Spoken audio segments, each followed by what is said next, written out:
Afghanistan, long known as the graveyard of empires, has witnessed centuries of foreign ambitions and failed invasions. But today, the contest for influence here is taking a new form, not with armies or tanks, but with railways and steel. On this day, December 27, 2025, China is quietly leading a revolution, laying down tracks that could transform Afghanistan from a war-torn crossroads into Asia's next major transit hub, connecting east and west like never before. This is about more than just infrastructure. It's a redrawing of the region's economic and political map, opening new corridors for trade, investment, and influence. For Afghanistan, these railways offer a long-awaited lifeline to stability, economic opportunity, and regional integration after decades of isolation and conflict. For China, it's a bold and strategic move within the Belt and Road Initiative, signaling a dramatic shift in global influence and the creation of new alliances. The world should pay close attention. These steel rails may not only reshape the balance of power, but also transform the daily lives and futures of millions across the region. The unfolding story of Afghanistan's railways is, in many ways, the story of a new world order being forged. One track, one connection, and one partnership at a time.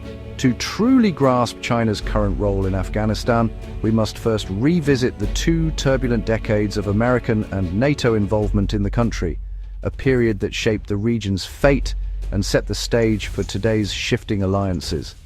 After the September 11th attacks, the US launched a full-scale invasion, aiming to dismantle al-Qaeda and remove the Taliban from power. What began as a swift military campaign soon evolved into a complex, costly effort at nation-building, with American and NATO forces drawn into a long, grinding conflict. Billions of dollars were poured into building a new government, training security forces, and constructing infrastructure.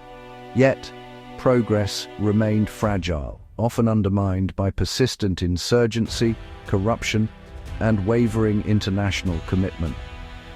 The 2021 withdrawal was chaotic and dramatic, broadcast to the world in real time. It led to the swift collapse of the Afghan government, the rapid advance of the Taliban, and scenes of desperation at Kabul's airport. This sudden exit left a deep power vacuum, economically, politically, and diplomatically, that regional players, especially China, were quick to notice and assess for opportunity. With the West gone and international sanctions isolating the Taliban, Beijing emerged as a pragmatic partner. China offered investment and engagement, focusing on economic interests rather than political conditions or ideology. The end of America's era in Afghanistan was not just a conclusion, but the beginning of a new chapter, one defined by economic pragmatism, shifting alliances, and the pursuit of influence through trade and investment. Now, the stage is set for a different kind of great game, one where economic power and strategic partnerships will shape Afghanistan's future. China's approach to Afghanistan is calculated and pragmatic, rooted in its ambitious Belt and Road Initiative.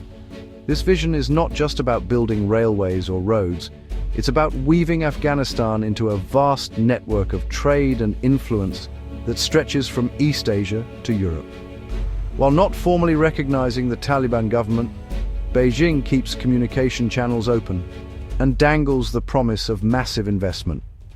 This careful diplomacy allows China to maintain flexibility while steadily increasing its presence in the region. For China, a stable Afghanistan is a strategic necessity, linking it to the Middle East and Central Asia. The country's location offers a crucial bridge for energy pipelines, trade corridors, and regional connectivity. Unlike the West's focus on security and military intervention, China sees economic opportunity and a buffer for its sensitive Xinjiang region. Stability in Afghanistan helps prevent unrest from spilling over its borders. Railways are both tools of expansion and security, aiming to turn Afghanistan into a resource-rich transit corridor. These projects promise to unlock Afghanistan's mineral wealth and connect it to global markets.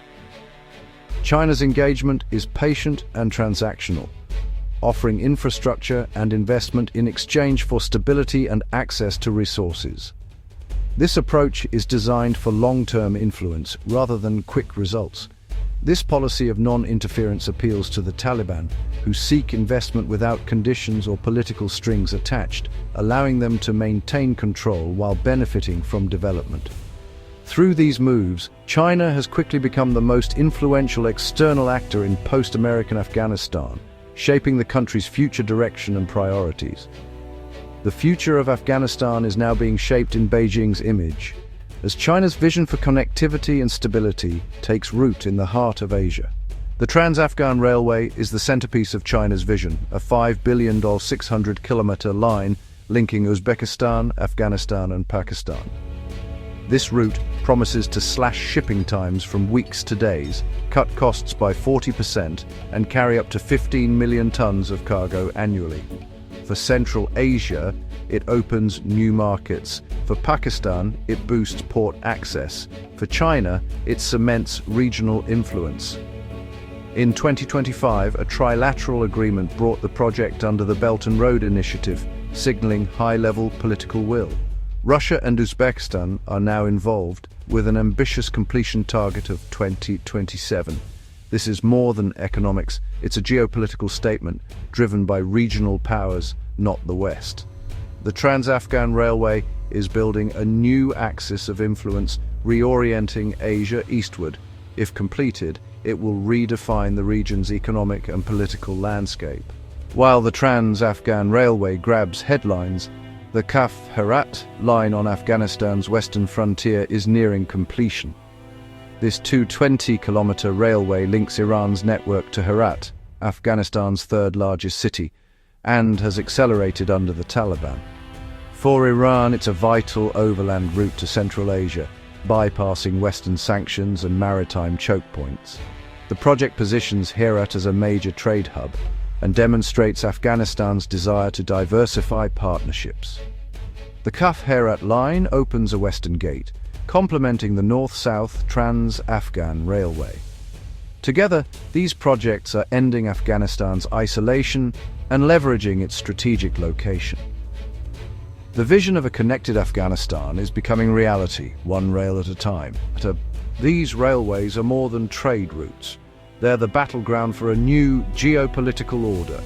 With the US gone, China leads a coalition of regional powers: Russia, Iran, Pakistan, and Central Asian republics.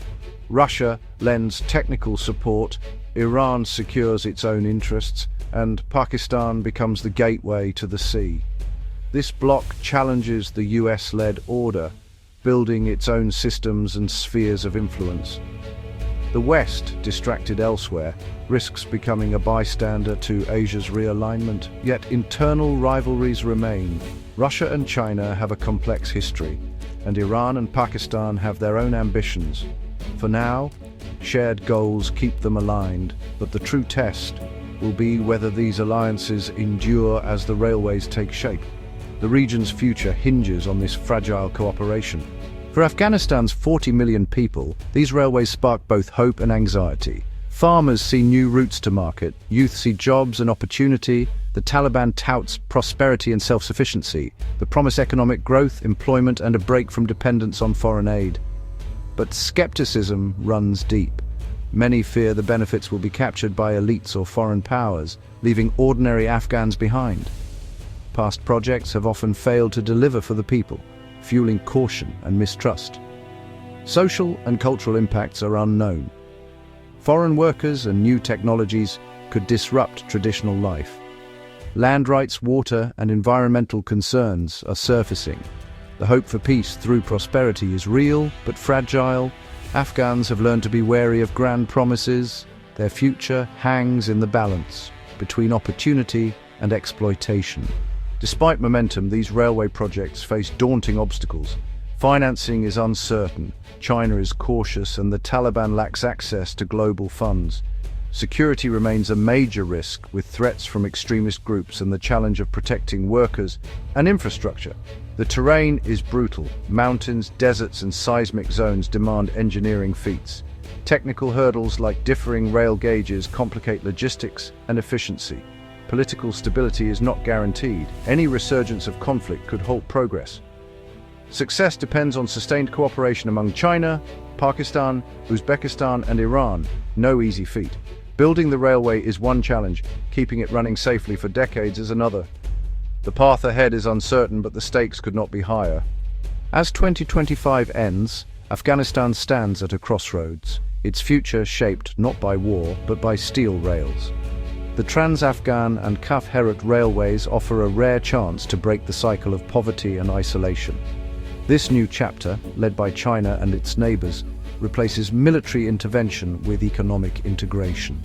The world must pay attention. These projects are a test of a new model of development and power. Immense challenges remain, and the hopes of ordinary Afghans are fragile. The outcome will depend on whether regional interests stay aligned and benefits reach the people. The tracks are still being laid and the destination is unknown. The world should watch closely, for Afghanistan's future, and perhaps its own, is being forged along these lines of steel.